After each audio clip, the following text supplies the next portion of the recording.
Hi Earth Signs, Gemini, Libra, and Aquarius. Welcome po sa ating channel.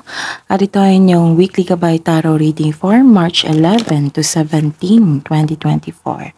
Please be reminded that this is general reading po, so maaari kayo makarelate o hindi. Just take what resonates. Gamitin ang reading na ito bilang gabay lamang.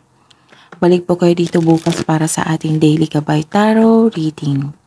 Please like, subscribe, and click the button for notification para updated po kayo sa daily tarot reading natin. Para po sa gusto magpa-reading, maaari niyo pong makuha ang link na sa description box po ito. Message nyo lang po ako sa messenger. Maraming salamat po.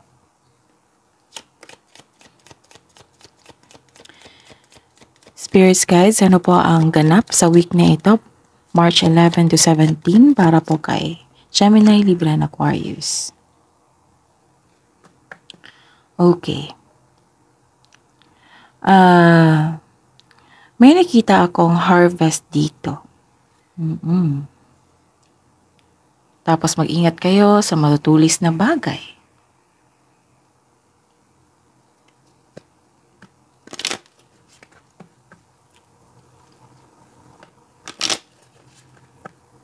May nakita akong cut off of communication dito.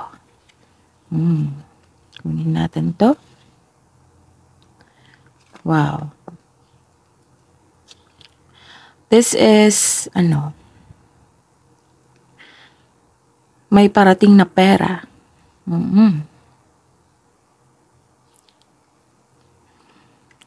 This is money, cash flow, maraming transaction, prosperity. Ano pa po ang ganap sa week na ito? Para po kay Gemini, Libra, and Aquarius.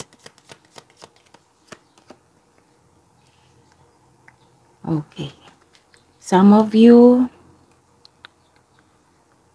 may nalamang katotohanan. May nalamang sekreto. Pwede naging honest kayo sa kapwa nyo or may naging honest sa inyo sa week na ito. Tapos, may nakita ako dito nag-aaral ng bagong skills or kaalaman para may makuhang kaalaman. You are working your skills. And some of you busy sa kaka-research, kakabasa ng libro para may makuhang impormasyon, kaalaman.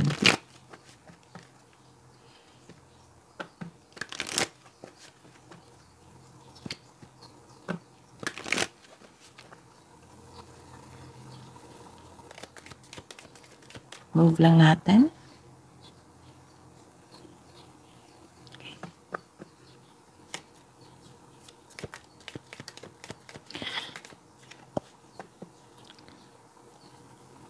Ano po ang mensahe para po kay Gemini, Libra, and Aquarius for this week?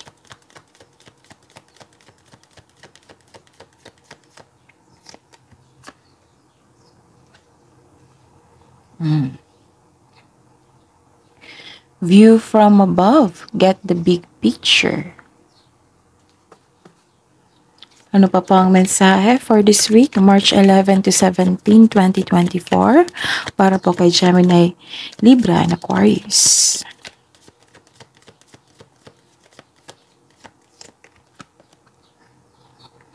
Okay, nag-iisip kayo dito. Gusto nyo mapag-isa para makapag-isip? In silence, peace prevails. Gemini, Libra, and Aquarius. Weekly gabay po, March 11 to 17, 2024. Gemini, Libra, and Aquarius.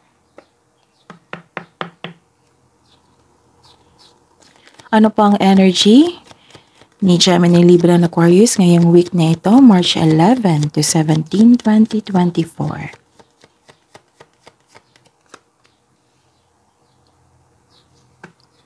Clarification po. Oops, kunin natin to.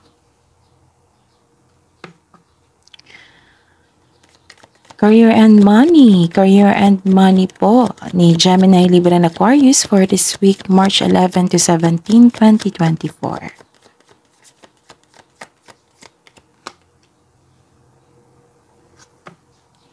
Clarification po sa card na ito.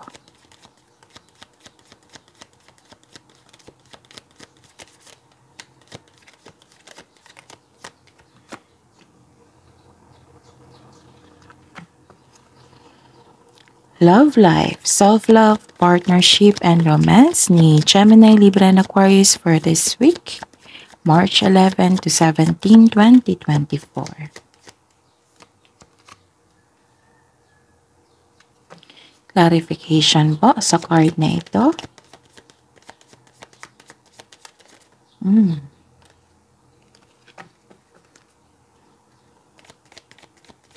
Clarification po sa card na ito.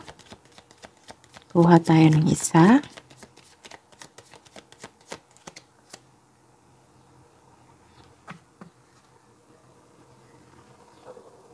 By the way, Gemini, Libra, and Aquarius, please check our channel.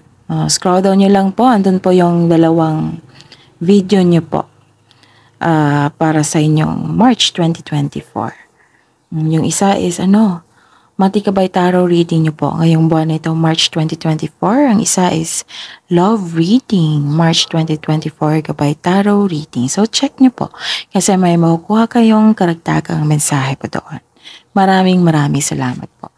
Ngayong week na ito, March 11 to 17, 2024, para po kay Gemini, Libra, and Aquarius. Okay, may concern kayo sa isang tao na hindi marunong magpahalaga. Pwedeng nag-abuse ito ng power. Actually, may galit po kayo sa kanya or naiinis or naanoy kayo sa kanya. Kaya hanggat maaga, iwasan mo ito.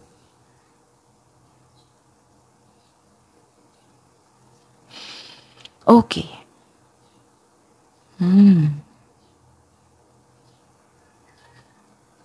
May nakita ako dito na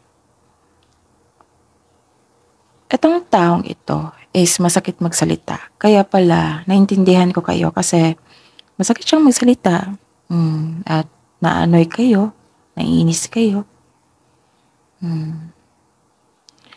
Ingatan lang po kasi may nakita kong away dito.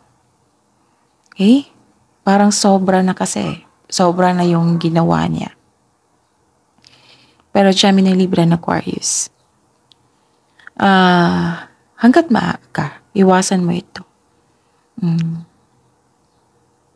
Sa mga nanonood ngayon, hanggat maaga, iwasan niyo po ito kasi alam niyo naman yung makukuha yung energy niyan is negative. May parating naman sanang blessings dito.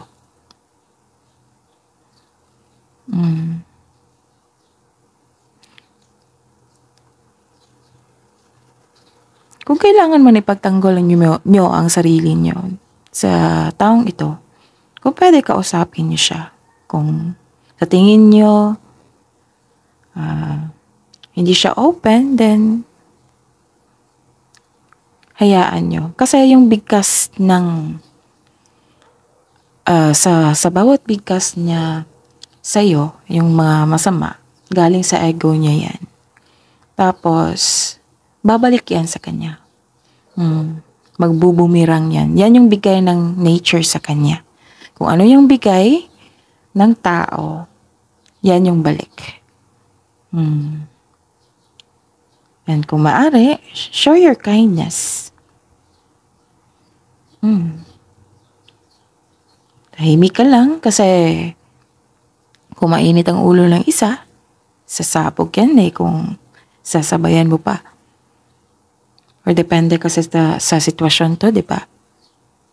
Kung nasa kumpanya ka, kung nasa company ka, then file a situational report. Kasi maganda ang process niyan Magkakaroon ng investigation at paghaharap. Kung sinegosyo mo nito, Kung tao mo ito, kung ikaw ay boss, then kausapin mo ng mabuti. Alam ko naman na magaling kayo sa communication, air signs, Gemini, Libra, and Aquarius. Kasama na yan sa strength nyo. And kung kayo ay,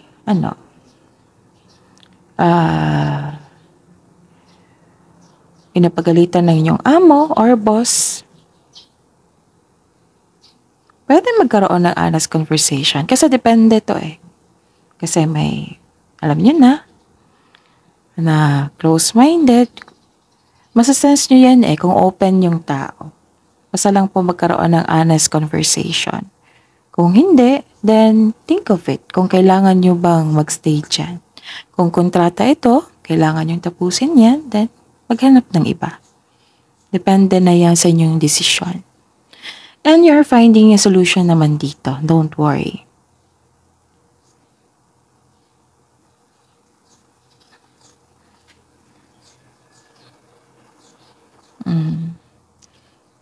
So, ayun. Alam niyo na may taong ganyan. Hanggat maaga, iwasan niyo sana. Huwag niyong tanggapin yung negative energy niya kasi nakakasama yan sa inyo. Show your kindness para yung balik sa inyo is positivity.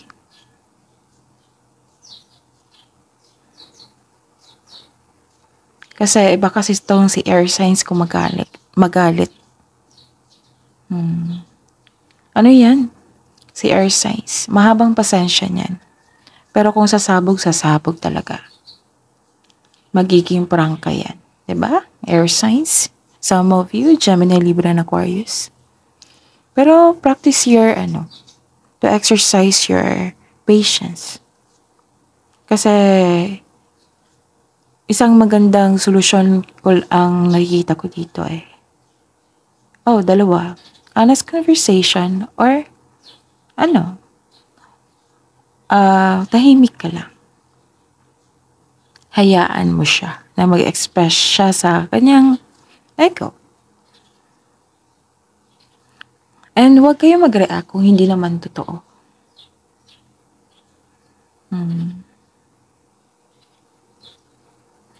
Siyempre mag-react kayo kung below the belt na. Diba? Pero I advise na kasi lumabas itong warning eh. Kung pwede, huwag nyo nang i-absorb yung negative energy niya. Kasi nakakasama yan sa inyo.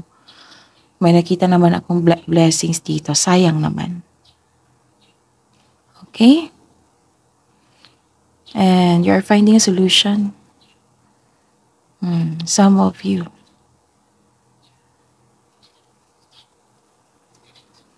Okay, sa career and money tayo.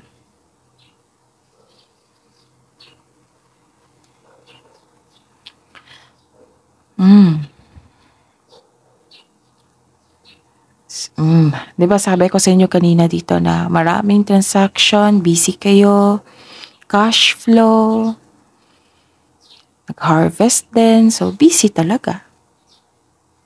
And some of you nag-aaral, busy din.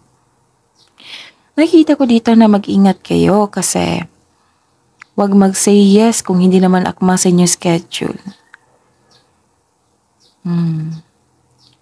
Nakikita ko dito na burnout po kayo. Sobrang dami ng trabaho. So ask help. Hindi naman masama maghingi ng tulong.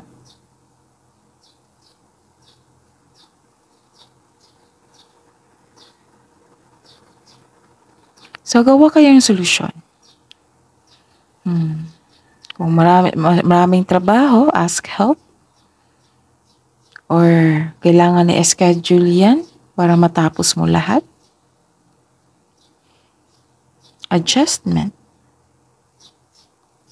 Nakikita ko talaga yung pag-overwork dito, overtime. Yes, naging hard work kayo, nagkaroon ng productivity. Parang may hinahabol nga kayo dito eh. Matapos, mabigay sa kliyente, sa customer, may schedule, Sobrang trabaho dito. And some of you napuno na sa itong toxic traits na ito. Diba, nagkaroon ng away, kasi masakit siyang magsalita, pero you are finding a solution.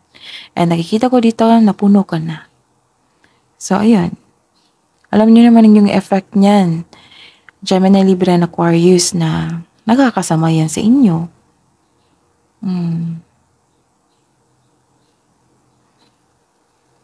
Okay.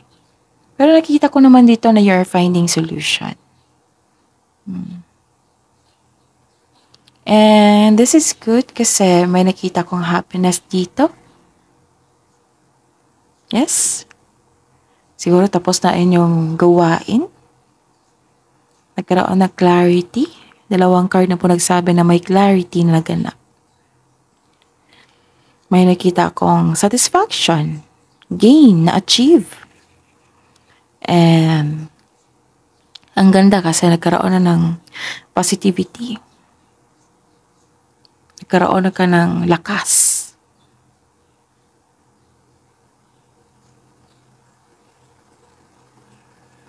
Kasi may nakita akong success at achievement dito. Maaring dumating na sa, maaring parating na ito sa week na ito. May parating na blessings na it will lead you to happiness.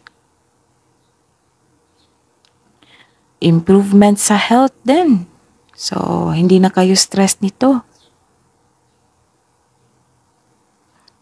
Naka-recover ka na. Ano to kaligayahan at kaaya-ayang pakiramdam.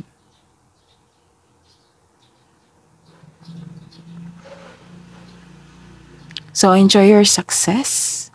Sabi po ng card na success lies ahead if you keep the path. May nakita rin akong exciting opportunities. Magkakaroon din ng financial growth. Financial growth and financial growth. 2 card na po nagsabi dito. Para sa mga may trabaho, makaka-receive ka ngayon ng acknowledgement that you deserve. Sa mga negosyante, marami kayong customer ngayon. Kliyente na naghahatid saya sa iyo. Nakikita ko yung suporta ng iyong family, co-workers sa inyo. You are feeling healthier inside and out. Na-overcome mo na yung nararamdaman mong sadness or illness. This is very good.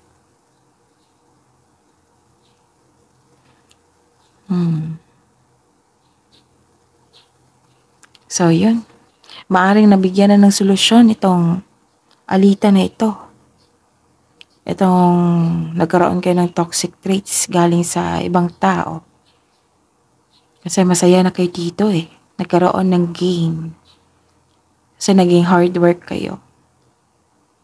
So, tandaan na, huwag mag-say yes ng yes kung hindi naman akma sa inyong schedule. Kung hindi kaya. Para maiwasan yung pagka-burnout. Stress. Maraming ganap. Maraming binigay sa inyo. Get the big picture. And,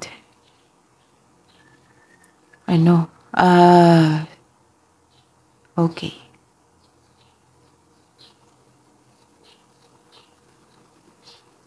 This is happiness Life force energy. Naging optimism kayo. Okay, let's proceed. Sa love life, self-love, partnership, and romance. Para po kay Gemini, Libra, and Aquarius, guarded po kayo dito. Anong nangyari? Tingnan natin. Some of you, ayaw mo nang masaktan, naging defensive, and guarded po kayo. And some of you, lumabas dito yung energy nyo sa mga single na ayaw mo munang makipagrelasyon.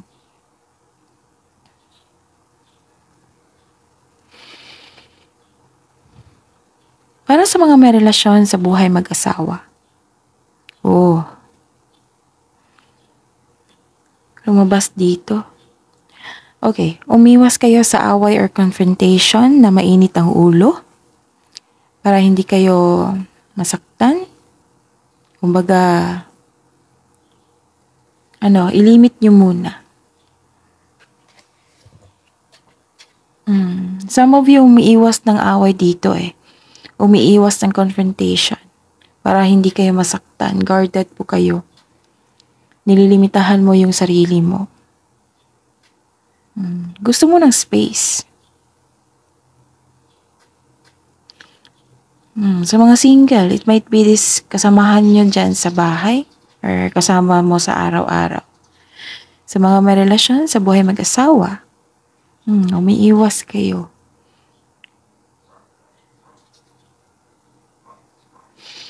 Okay.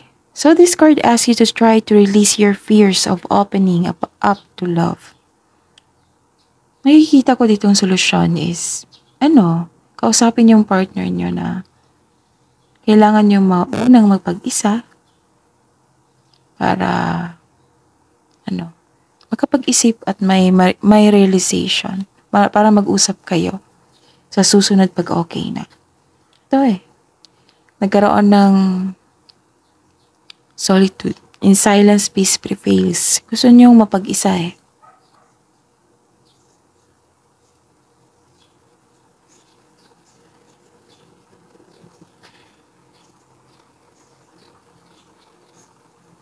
Okay.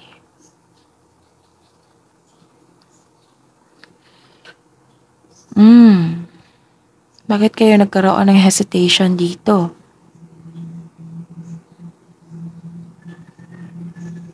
Okay.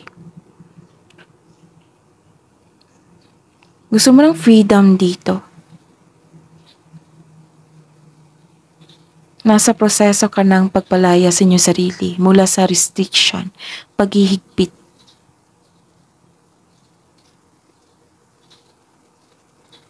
Pero sabi po ng card dito, kung may dumating na opportunity na mag-usap kayo, huwag niyo po daw ipagpaliban. Bigyan po daw ng aksyon. This card tells you na hindi ngayon ang oras upang huminto. Nakikita ko dito yung yung energy niyo na you're fighting for what is right. Actually, nabasa ko to the other day sa inyo. You're fighting for what is right. Anong bang nangyari sa inyo, Gemini, Libra, and Aquarius? Pinaglaban mo ang tama para magkaroon ng freedom. I guess this person is, toxic traits na nag-hold ka ng grudges nagtitimpi. Puno ka na. Kaya ayun, you're finding a solution. Gusto mo ng freedom. Kung may balak kayong actually, Gemini, Libra, and Aquarius, huwag kayong magdesisyon kung galit kayo, ha? Huwag kayong magdesisyon. Kasi si Gemini, Libra, and Aquarius is, I'm not telling you na this is weakness. Magaling kayo kasi sa desisyon. Magaling kayo kasi matalino kayo. Pero, this card advise you na huwag kayong magdesisyon ng galit kayo.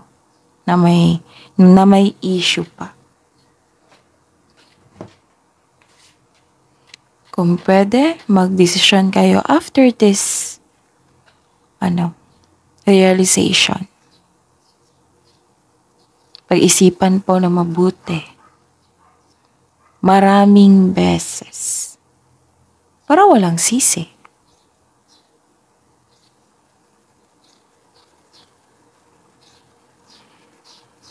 Kasi ang nakikita ko lang dito, honest conversation.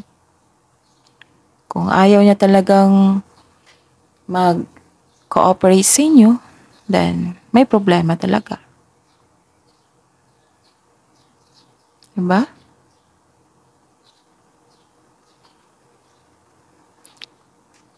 I-address nyo yung hurt feelings nyo. Directly express your thoughts and feelings. Yung lahat ng lahat. Tapos wag nyo munang i-blame yung partner nyo. Stick kayo sa inyong one argument. Wag yung kung magkakaroon kayo ng conversation ha, kung magkakaroon kayo ng honest conversation, kung okay na yung mood nyong dalawa, directly express your thoughts and feelings. Don't blame muna sa yung partner. Stick to one argument at a time. Yung isang malaking concern nyo. Communication is the key talaga. Stay open-minded. Huwag niyong halongkatin yung past na yung mga maliliit na bagay para mas sumabog. No. Hindi yan tama. Okay? And listen. Talk about how you feel. Be kind. Listen to how they feel. Let it go. Solusyonan nyo. Huwag kayong ano tawag dito? Kung sino yung mas lamang, kung sino yung mas tama at mali, kung sino yung panalo at hindi. Kasi wala kayong makukuhang solusyon dyan. Okay?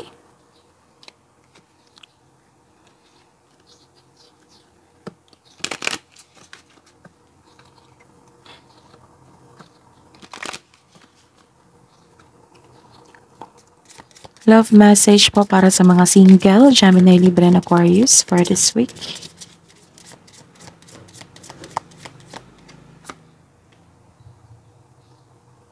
Make the change. Kasi may freedom dito. Gusto niyo rin magkaayos. Gusto niyo magkaroon ng peace of mind.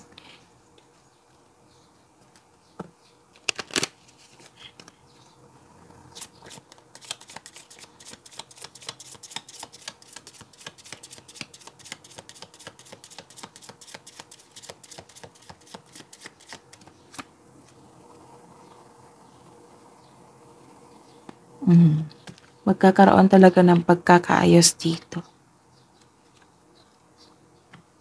Endings are inevitable. Inevitable. Love message po.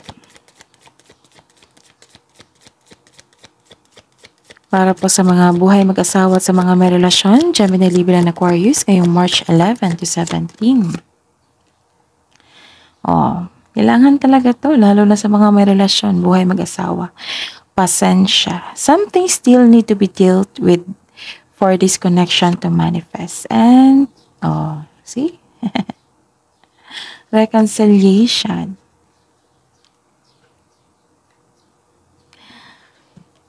Magiging maayos din. Someone from your past is or will be returning to your life soon. Palagi itong bumabalik ha. Lumalabas sa inyo. Love message pa para sa lahat. Express love through gifts. A small token of love can convey great appreciation.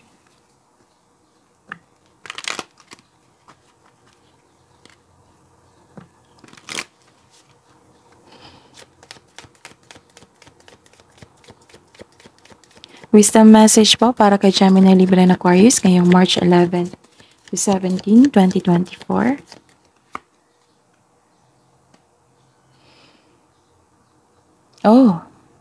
May bagong simula sa inyong career. Nakikita ko naman dito yung pagtatapos. May perfect time for you. It is the perfect time for you to start new projects, access new ideas, and give birth to new conditions.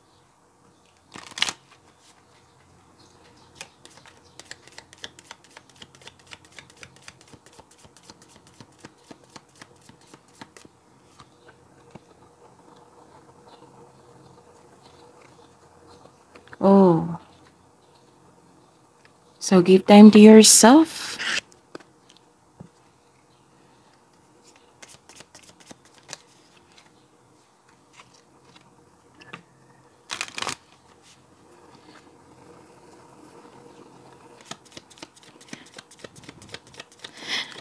Kabuang advice niyo po para kay Gemini, Libra, and Aquarius for this week, March 11 to 17, 2024. Okay, passion. This card is a reminder of your strong will and fiery personality. It is also a symbol of passion and fire. You are being asked to practice self-control. Oh, ito yung sabi ko sa inyo. Kanina dito pa. Kasi ano ka dito sasabog ka na. And actually, sumabog ka na.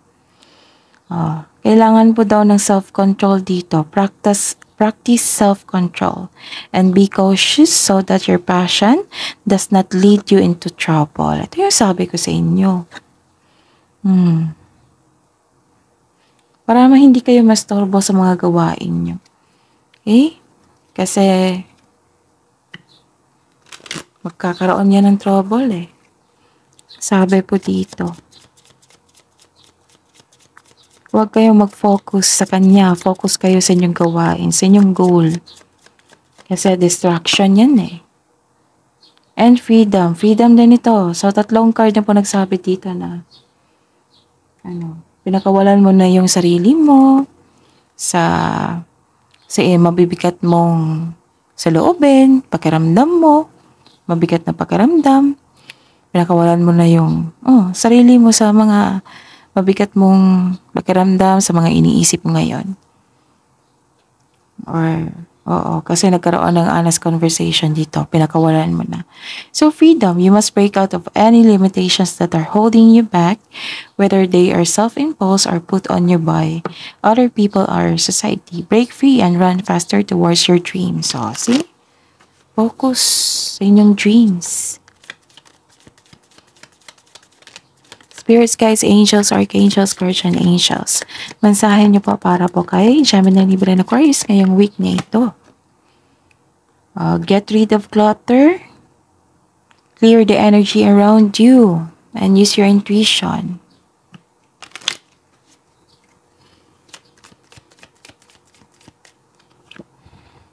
Okay, sabi po ni Archangel Sandalphon dito, be very gentle with yourself at this time. Surround yourself with gentle people, situations, and environment.